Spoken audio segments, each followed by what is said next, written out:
we are using in our growing system here in the greenhouse and in our Zen gardens. So we use like wood logs which are sourced ecologically from arborists, who in their terms they go and take out the hazardous tree or fallen trees. So we source them very thoughtfully, like where we are getting our wood. We're not cutting trees to do our job. We are sourcing them. It's like it's hectic, but we do the hard work.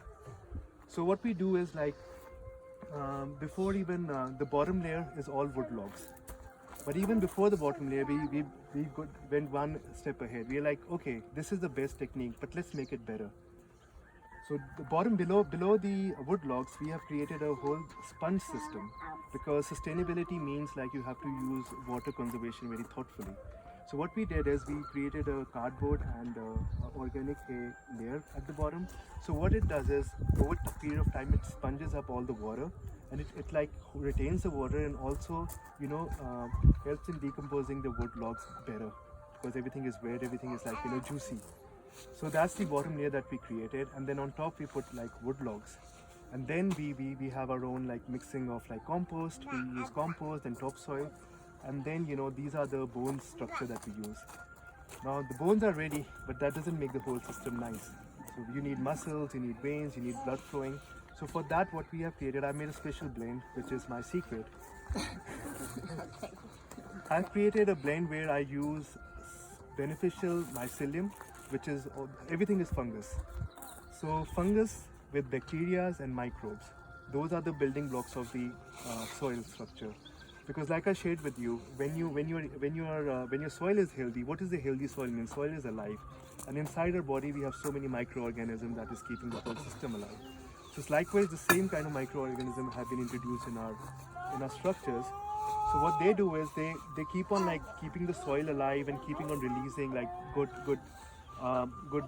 bacteria, good microorganism in their own term. And they also, like with fungus, the great part is what fungus does is since fungus does not have photosynthesis abilities because it is underground, what it does is with the root system is that they create a symbiosis.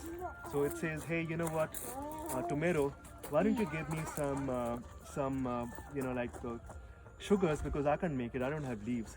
You give me the sugars and I'll go down inside the roots and I'll decompose the logs which you can't reach, because your root is this big.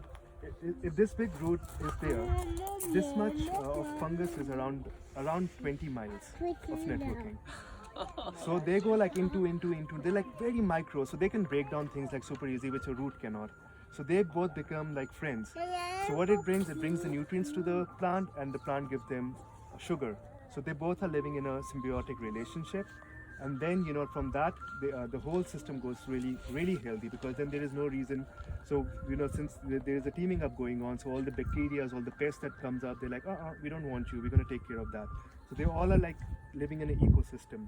So inside the greenhouse, you will see, like, I would strongly encourage, put your hand inside the soil, and you will feel more than words what I'm talking about. Even if you go 3 inches, you will suddenly find like bunch of earthworms. Where did those earthworms come from? They came from, they know like the soil is super healthy. So it's very like, like it's a whole system that has been created. And of course, you guys don't have to figure it out. It's too much work. So, we got it covered for you. So also with the growing, like I was sharing with companions, so everything is like companionly grown. Everything is like, planned. And this is my manager, Brian. And this is Bailey. She's horticulturist apprentice. She's woofing here with us. So Brian and I, we work in symbiosis. We have, I mean, for me, like Shakti Farm's design is the umbrella, and under us we have like a whole department. So this greenhouse and all the greenhouses that we make, they withstand 105 miles wind, and they take in all the snow load that we have in here. So you guys don't have to worry like with the problem like, oh, the greenhouse is going to collapse, this is going to happen, that is going to happen. We got it covered. So my department, construction department, comes, build us like the best greenhouse that is out in the market, and then my foundation department comes. We come in, we get everything, like we get the blocks transported, soil transported, make the mound, make the design for you, and then my irrigation department comes and we put all the irrigation in, and then we also on top of that make sure that it's all automated. You don't have to worry about it, it's all timed. And then we have our electrical department that comes in and hook up the fans and the circulation fans, the exhaust fan, and it's all on thermostat, so you guys don't have to worry. And then Brian is taking initiative of coming and doing the transplants, and even going to like transplant every what kind of food that you want. And we are also offering a menu where we have exotic food growing inside the greenhouse. We'll show you, and we can grow that for you as well in your greenhouses and Zen gardens. So basically, our idea is that I was first working on 3 principles. Like, you just have to do seeding, weeding, and harvest. And Brian is going to take the seeding part out. So all you have to do is just go in, weed, and harvest, and enjoy your greenhouse, because